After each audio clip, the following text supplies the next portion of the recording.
Աշխարհի ուշադրությունն այս օրերին կենտրոնացած է Դավոսի ուղղությամբ, լեռնային փոքրիկ քաղաք, որտեղ անցկացվում է ամենամյա համաշխարհային տնտեսական ֆորումը։ Այստեղ են հավաքվել առաջնորդներ, քաղաքական ու բիզնես աշխարհի փորձագետներ։ Մեր տարածաշրջանից ներկա են Հայաստանի նախագահ Վահագն Խաչատուրյանը եւ Ադրբեջանի նախագահ Իլհամ Ալիևը։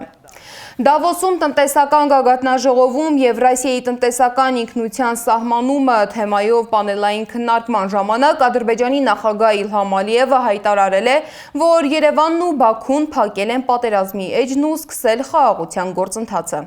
Մենք ընդամենը 5-6 ամիս է, ինչ խաղաղության պայմաններում ենք ապրում։ Մենք վայելում ենք այս վիճակը։ Լսարանի հետ ուզում եմ բացարձակ անկեղծ լինել։ Այո, մենք կարող էինք ամեն ինչ շարունակել այնպես, ինչպես կա, բայց դա նոր ռազմական գործողությունների, ցավի, տառապանքի ու զոհերի պատճառ էր դառնալու։ Կարճ ասած, պատերազմը երբեք չէր ավարտվելու։ Ինչ որ մեկը պետք է կանգնեցներ այն։ Մենք որոշեցինք կանգ առնել։